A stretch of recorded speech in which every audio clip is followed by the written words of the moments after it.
존귀와 찬양과 영광을 받기에 합당하신 하나님 아버지, 우리가 죽기까지 주님의 증인으로 살기를 원합니다. 오늘 또 말씀해 주시옵소서. 예수님의 이름으로 기도드립니다. 아멘. 7절입니다. 그들이 그 증언을 마칠 때에 무적행으로부터 올라오는 짐승이 그들과 더불어 전쟁을 일으켜 그들을 이기고 그들을 죽일 터인즉, 증언을 마친 그들은 바로 두 증인을 말하죠. 지난주에 두 증인은 교회라고 말했습니다. 그러나 엄밀하게 말해서 두 증인은 예수 그리스도입니다. 교회는 예수님의 사역을 그대로 모방하고 따라가는 곳 아닙니까? 성경을 해석할 때 구약의 눈으로 볼 때도 있지만 신약은 특별히 예수님으로 먼저 풀어야 하죠.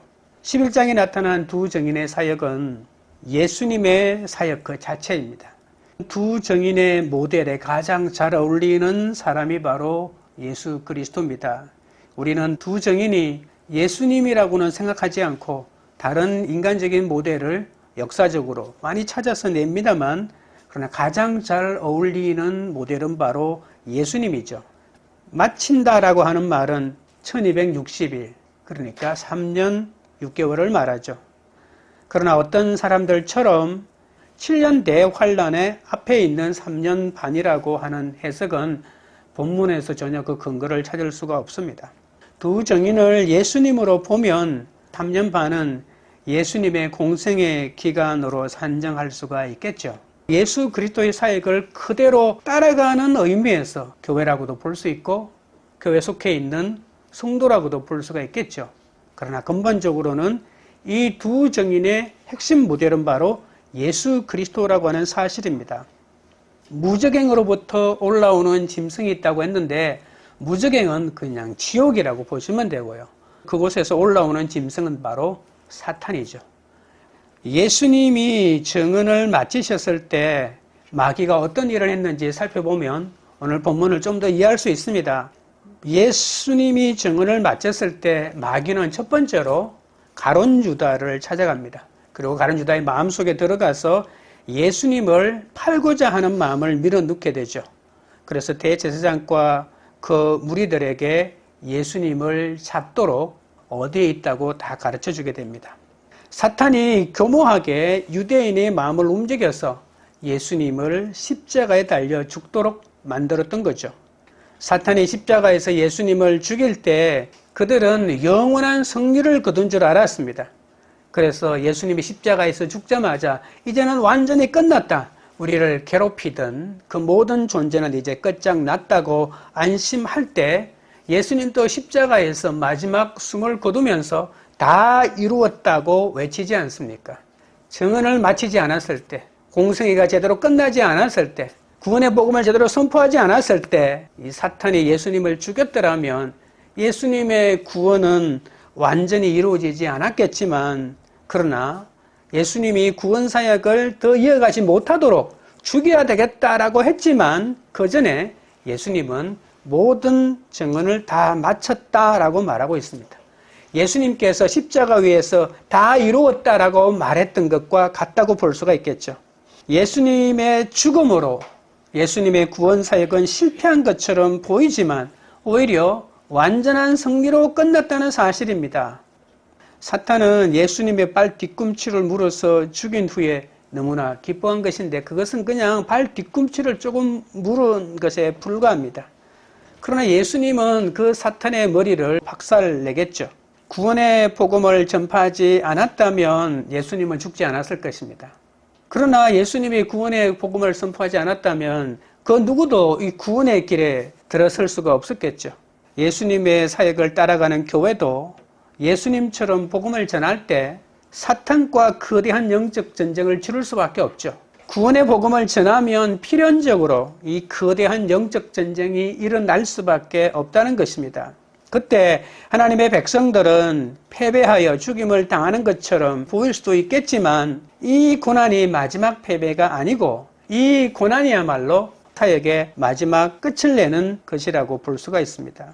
예수님이 죽음이 부활로 끝난 것처럼 하나님의 백성들도 다시 살아나게 됩니다. 두 증인인 교회가 당하는 고난은 하나님의 심판이 아니라 악한 사탄이 일어난 전쟁 때문인데 하나님은 그 전쟁에서 보호해 주시는 거죠. 그러니까 하나님의 보호는 전쟁에서 이기는 것이 아니라, 그리고 전쟁을 겪지 않는 것이 아니라 구원 얻는 것이라는 것을 명심하십시오. 예수님이 이루어놓은 구원의 승리는 우리가 구원받는 것이지 우리가 전쟁 그 자체에서 사나 죽느냐를 말하는 것이 아니라는 것입니다. 그래서 세상 관점으로만 보면 예수를 믿고 주님을 따라가고 예수님의 삶 자체를 보더라도 실패하는 삶처럼 보일 수가 있는데 그렇지 않다는 것을 아셔야 합니다. 사탄은 예수님의 사역을 막지 못한 것처럼 교회의 사역도 절대로 막지 못합니다. 교회는 충성되게 정은의 사명을 감당하면 하나님은 참된 승리를 허락해 주시는 거죠. 여러분, 이 정은이라고 하는 말, 또 헬라어로 마르투스에서 비록된 말인데 나중에 순교자라고 하는 뜻으로 사용되기도 합니다. 그래서 요한계시록에서 성도는 잠재적인 순교자죠. 왜 그렇죠? 성도는 예수님을 닮아가는 사람이고 예수님은 엄밀한 의미에서 순교자 아니겠습니까? 순교는 처절한 패배인 것 같지만 지금까지 복음이 온 세상에 전파되는 데 가장 큰 역할을 한 거룩한 하나님의 사역이었습니다. 순교보다 확실한 증거는 없습니다. 다른 말로 하면 십자가보다 완벽한 증언은 없다는 겁니다. 8절을 보겠습니다. 그들의 시체가 큰 성 길에 있으리니 그 성은 영적으로 하면 소돔이라고도 하고 애굽이라고도 하니 곧 그들의 주께서 십자가에 못 박히신 곳이라. 큰 성이라고 했는데 이 큰 성은 주님이 십자가에 못 박히신 곳이기 때문에 예루살렘이라고 말하는 사람들도 있고요. 소돔과 애굽이라고 하니까 로마라고도 하는 사람이 있습니다. 예루살렘이 소돔이고 애굽은 될 수 없으니 로마라고 하는 거죠. 그리고 어떤 사람들은 또한 영적으로 실제 도시가 아니라 악한 세상 그 자체를 말한 것이다라고 주장하는 사람도 있고요. 그러나 큰 성은 바로 예루살렘입니다. 그것은 바로 그곳에서 두 증인의 주께서 십자가에 못 박혔습니다. 두 증인의 주님은 바로 예수님을 말하는 것 아닙니까? 그러니 두 증인의 원조는 예수님인 거죠. 두 증인은 그냥 두 사람이 아닙니다. 복수로 기록됐기 때문에 단수를 지칭하는 예수님이라고 말할 수 없다고 주장할 수도 있겠지만 예수님의 증언은 언제나 혼자 증언하는 것이 아니고 하나님이 그 증언을 뒷받침해주고 성령이 그 증언을 뒷받침해주기 때문에 언제나 예수님의 증언은 혼자만의 증언이 아니라 성령과 하나님과 함께 증언하는 두세 사람이 증언하는 것이라고 보아야 하는 것이죠. 아무리 교회가 두 증인이라고 해도 이름뿐인 교회는 두 증인이 될 수가 없죠. 여러분, 요한계시록 2장 3장에 나와 있는 약점투성이인 그 교회가 예수님처럼 두 증인이 될 수는 없겠죠. 그 약점들을 고치지 못한다면 절대로 두 증인의 사역을 감당하지 못합니다. 그래서 교회가 철저하게 예수님의 뒤를 따라가는 한에서 교회가 두 증인의 사역을 감당할 수 있는 것이죠. 유대인들은 예루살렘을 거룩한 성이라고 불렀죠. 유대인들이 보기에 예루살렘에 하나님의 성전이 있기 때문에 하나님이 임재하는 거룩한 성이다라고 생각했지만 하나님의 눈에 보시기에 예루살렘은 그냥 영적으로 보면 소돔에 불과하고 애굽처럼 썩을 대로 썩은 곳에 불과하다는 사실입니다. 8절에 나와 있는 소돔과 애굽이라고 지칭하는 이곳이 바로 예루살렘인 것은 틀림이 없습니다. 증거를 대라고요? 여러분, 예수님을 어디서 죽였습니까? 예루살렘에서 죽였습니다. 왜 예수님을 예루살렘 사람들이 주동이 돼서 죽였나요? 예루살렘이 영적으로 말하면 소돔이고 애굽이기 때문입니다. 하나님의 말씀이 들리지 않는 것이죠. 가장 하나님을 모르는 곳입니다. 등잔 밑이 어둡다고. 예수님은 바리새인들과 서기관들을 향해서 아주 그들에 대하여 정확하게 영적으로 진단하는 본문이 복음서에 나옵니다. 너희들은 하나님을 모른다. 그렇게 말입니다. 예루살렘은 바로 하나님의 아들을 죽인 곳입니다. 예루살렘은 소돔과 고모라처럼 하나님을 대적하는, 반역하는 최고의 장소인 것이죠. 이 악한 땅에서 우리가 죽기까지 증거해야 될 것은 예수님밖에 없습니다. 소돔도 멸망하기 전에는 하나님의 동산, 여호와의 동산 같았다고 성경이 말하지 않습니까? 예수가 없는 곳은 아무리 물이 많고 비옥한 땅이라도 하나님이 보시기에는 저주받은 땅에 불과합니다. 인간은 아무리 소돔 같은 좋은 환경에 살아도 조금만 편해지면 소돔을 동경하고 소돔을 바라보게 되죠. 그러니까 하나님을 생각하지 않는다는 말입니다. 쾌락이나 도박이나 여자들이 이렇게 유혹하는데 하나님을 떠날 수밖에 없지 않습니까?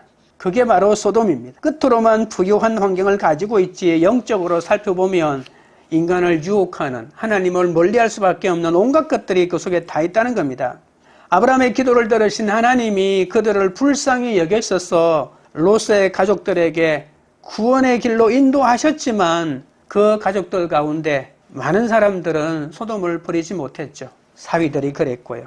그리고 마지막 순간에 롯의 아내도 소돔을 바라보는 그 순간 소돔에 대한 미련을 버리지 못했기 때문에 소금기둥이 되고 말았죠. 소돔과 애굽의 가치관으로, 형식적인 예배와 계명으로, 내 행함으로 이룬 의를 통해서 구원을 얻으려 해도 예수님을 죽이는 바리새인은 될 수 있을지언정 진정한 구원을 얻을 수는 없는 것을 아셔야 합니다. 참된 정인이 되기 위해서 예수님에게 집중하고 있는지를 살펴보시기 바랍니다. 둘째는 무덤에 장사되지 못합니다. 9절입니다. 백성들과 족속과 방언과 나라 중에서 사람들이 그 시체를 사흘 반 동안을 보며 무덤에 장사하지 못하게 하리로다.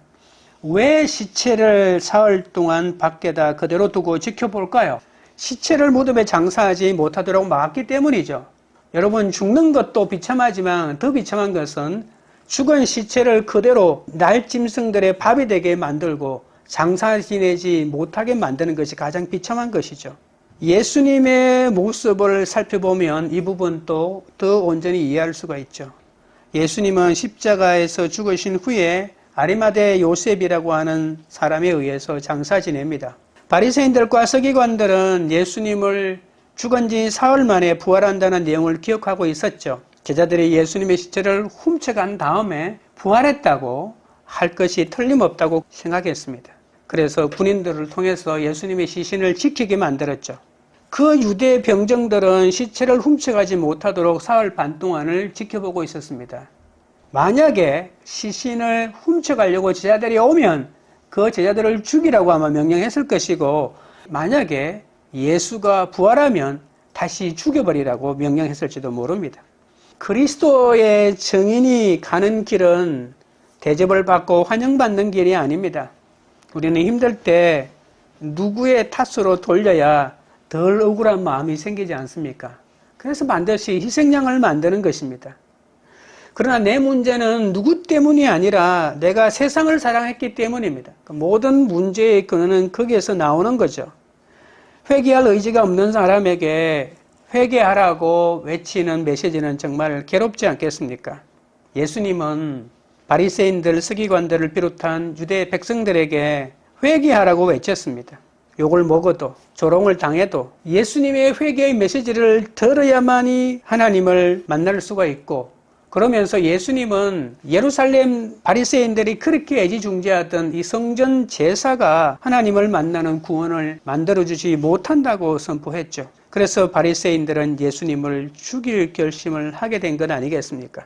내가 말씀을 전할수록 감동이 충만해지지만 하나님은 언제나 오르신 분이시기 때문에 세상 권력 아래 나를 두셔서 나를 훈련해 나갑니다.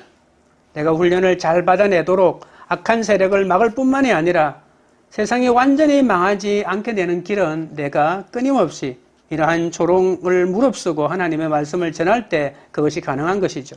10절을 보겠습니다. 이 두 선지자가 땅에 사는 자들을 괴롭게 함고로 땅에 사는 자들이 그들의 죽음을 즐거워하고 기뻐하여 서로 예물을 보내리라 하더라. 땅에 사는 자들이라고 하는 것은 예수님을 믿지 않는 세상 사람들을 말합니다. 종교 지도자들은 예수님 때문에 너무 괴로웠습니다. 자신들은 조상들로부터 내려온 율법과 계명을 지켜서 구원받는 전통을 철저하게 믿었는데 갑자기 나타난 예수라고 하는 자가 회개하고 하나님의 아들인 자신을 믿어 구원을 얻는다고 소리치지 않았습니까? 더군다나 백성들은 예수님의 가르침과 병고침을 보고 열광하고 있습니다. 그래서 종교 지도자들은 하나님의 이름을 망령되이 일컫는 이단에 불과하니 절대로 예수를 따라서는 안 된다고 선동했습니다. 하지만 그렇게 하면 할수록 백성들은 더 예수님을 따라갔고 종교 지도자들의 자신들의 권위는 더 땅에 떨어지게 된 거죠. 그래서 그들이 할 수 있는 것은 예수님의 교훈의 트집을 잡고 말꼬리를 물고 늘어지는 길밖에 없었습니다. 종교 지도자들은 온갖 방해 공작으로 예수님을 곤란하게 만들려고 했지만 예수님의 답변에 오히려 그들이 아무 답을 못하게 되었습니다. 그들은 자신들의 입지를 위태롭게 만드는 예수를 죽이기로 작정하죠. 그래서 가룟 유다가 예수님을 팔겠다고 하자 그것을 기회로 삼아 예수님을 잡아서 빌라도의 재판에 넘겨서 거짓 증인을 세워 골고다에서 정치범으로 십자가 처형을 받게 합니다. 예수님께서 십자가에서 죽으셨을 때 예수님을 안 믿는 자들, 특별히 대제사장, 바리새인들, 사두개인들, 이 종교 지도자들은 앓던 이가 빠진 것처럼 정말 속이 시원했을 겁니다. 예수님을 구원자로 믿고 끝까지 예수님을 따라갔던 여인들은 하늘이 무너지는 것 같이 슬펐지만 땅에 거하는 자들이야 예수님의 죽음을 보고 얼마나 기뻐했겠습니까? 그래서 바리새인들과 서기관들은 지금의 여당과 야당처럼 성경 해석과 정치적인 견해가 서로 달라서 사이가 좋지 않았지만 예수님을 죽이는 일에 대해서는 그들은 언제나 하나가 되었죠. 성경 본문에 보면 헤롯과 빌라도도 예수님을 죽이는 그때에는 친구가 되었다고 말할 정도였습니다. 그들은 이제 살만해졌다고 자신들을 방해하는 어떤 이단도 이제는 나타나지 않을 거라고 여기면서 밤새도록 잔치를 하면서 축제를 벌였을 겁니다. 대제사장은 모인 자들에게 기쁜 날을 축하하는 선물을 주었을 것이고 측근들에게도 그동안 수고했다며 금일봉을 내리지 않았을까요? 오늘날 세상도 마찬가지입니다. 교회가 환난의 복음을 전하다가 심히 마음에 미움을 받아 죽임을 당하면 세상은 예수쟁이들 잘 죽었다고 하면서 성도의 죽음을 즐거워하고 기뻐할 것입니다. 교회가 망하면 잘 망했다고 할 것이고 목사가 타락하면 그럴 줄 알았다고 나는 진작에 알았는데 이제서 그 본심이 드러난다고 할 것입니다. 그러나 최고의 복음 증거는 소돔과 애굽처럼 악한 이 땅에서 박해를 받아 순교하는 일이라는 사실을 명심하셔야 합니다. 3년 반 동안 미움을 당하고 죽기까지 사명을 다한 예수님처럼 우리도 믿지 않는 가족과 이웃의 구원을 위해서 끝까지 증인의 사명을 감당해야 할 것입니다. 내가 예수 전한다고 나를 죽인 자들이 내 죽음마저 조롱하는 것 같아도 우리는 예수 때문에 어떤 조롱도 감당해내야 할 것입니다. 셋째는 하나님의 생기가 들어가는 장면입니다. 11절입니다. 3일 반 후에 하나님께로부터 생기가 그들 속에 들어가매 그들이 발로 일어서니 구경하는 자들이 크게 두려워하더라. 순교자의 영광은 죽음에서 부활하는 것이죠. 두 정인은 죽임을 당한 지 3일 반 만에 하나님의 생기를 받아 자신들의 발로 일어서게 됩니다.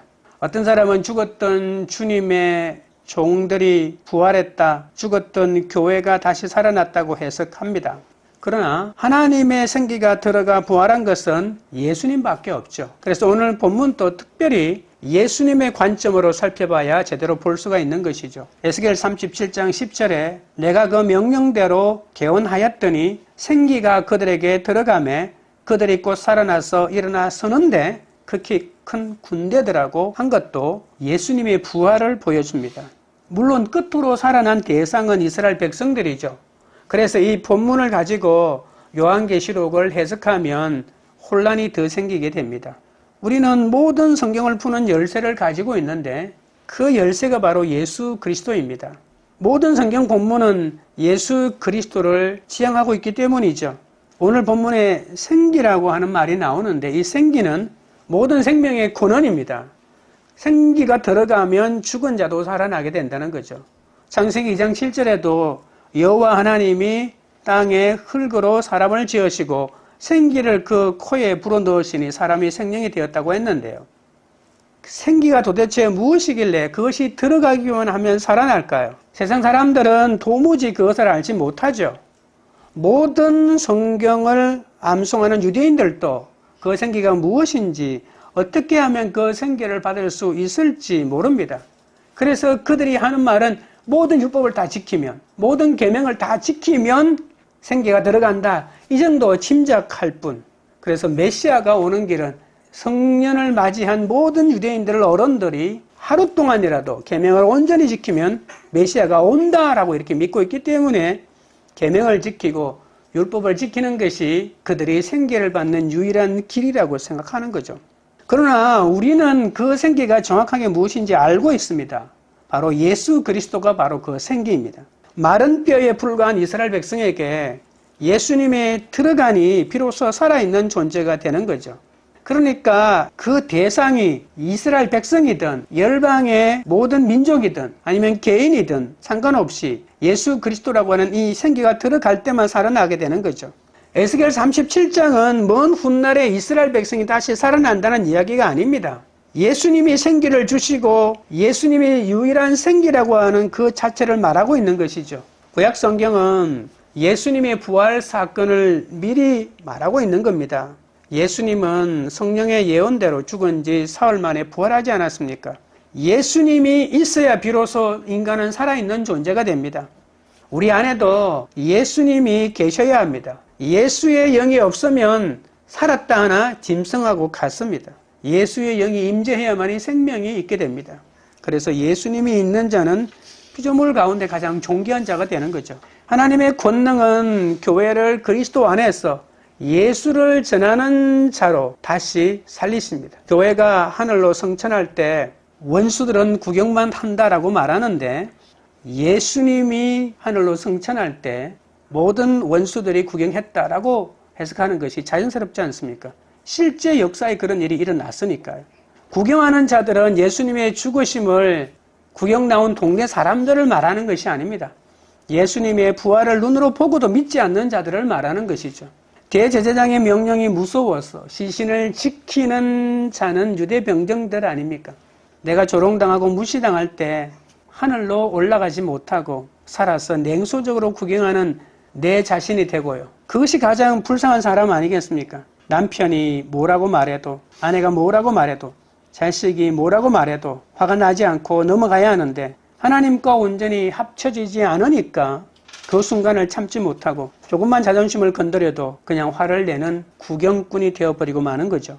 그러니 문제가 해결될 리가 없는 겁니다. 환난 가운데 복음을 전가하는 증인들은 세상 사람들에게 조롱과 미움과 죽임을 당하게 됩니다. 하지만 그들에게는 3년 반 동안 땅에서 만든 핍박과 고난이 3일 반 만에 부활의 영광으로 뛰는 놀라운 은혜를 누리게 됩니다. 그리고 공의의 심판으로 교회를 능멸하던 예루살렘 성과 구경하던 사람들 10분의 1이 무너지는 일들이 일어나게 되는 거죠. 나는 예수의 부활을 숨기는 구경꾼으로 살아도 만족할 그런 존재가 아닙니다. 생기를 주시는 주님을 정언하는 자로 날마다 주님 앞에 나아가시기 바랍니다.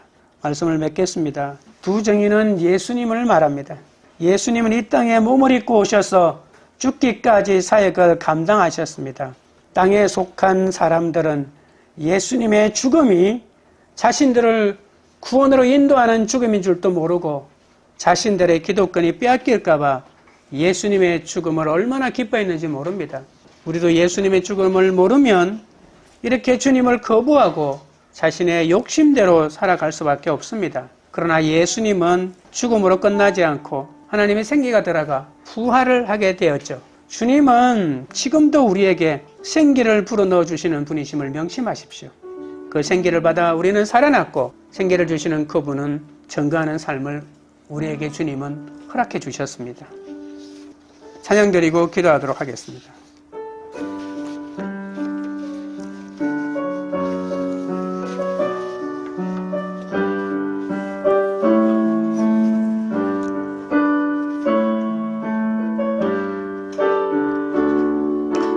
이름 위에 뛰어난 이름 예수는 주 예수는 주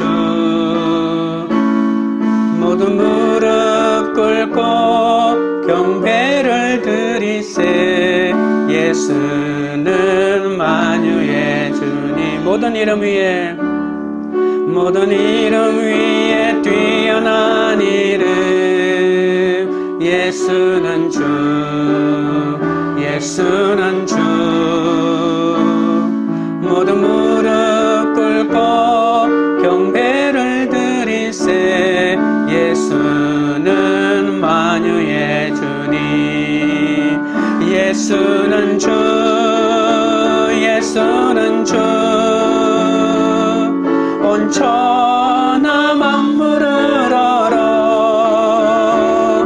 그 보좌 영광을 돌리세. 예수 예수 예수는 주, 예수는 주, 예수는 주, 예수는 주,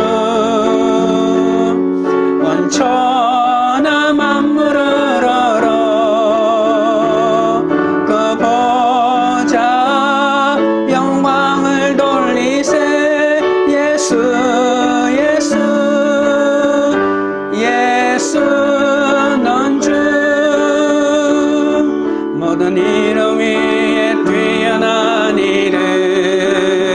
예수는 주, 예수는 주,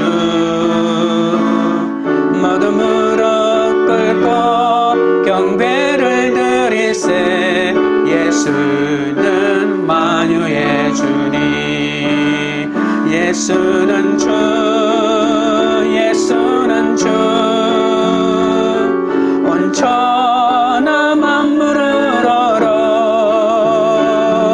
그 보좌 영광을 돌리세. 예수 예수 예수는 주, 예수는 주, 예수는 주, 온 천하 만물을 얼어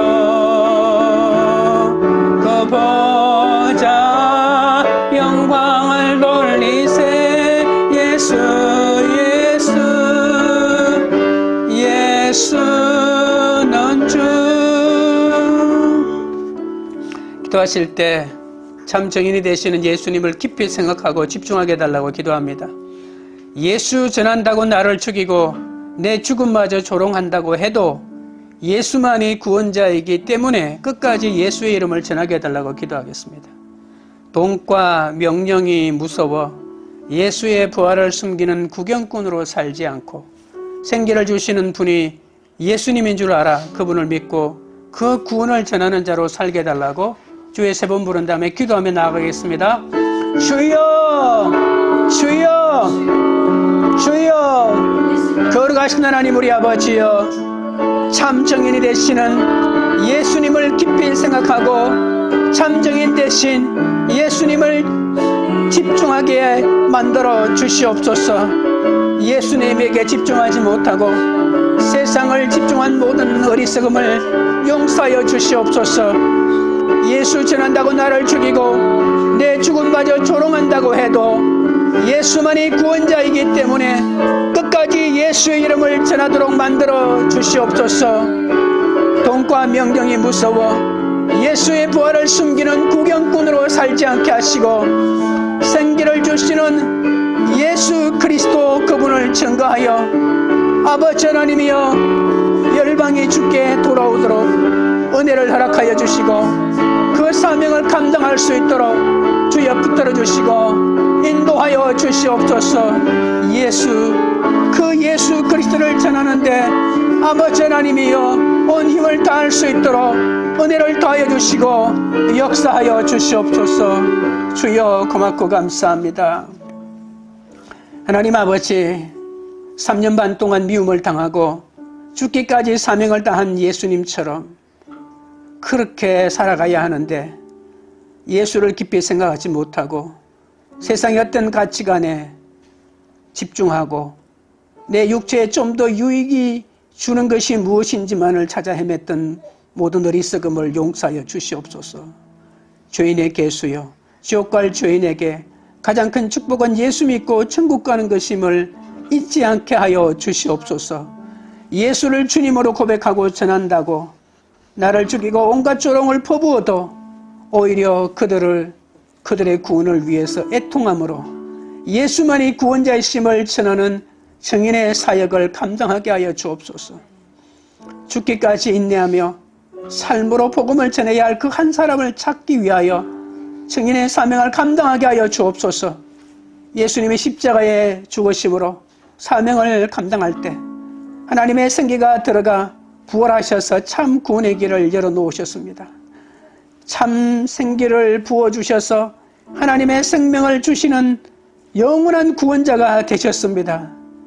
우리를 죽음의 길에서 생명의 길로 인도하시고 회개를 통해 하나님의 영광에 돌리는 인생으로 삼아주심을 잊지 않고 감사드리며 우리도 예수님처럼 사역을 감당하게 하옵소서. 두 증인처럼 죽어지는 증인의 사명을 감당하게 하옵소서.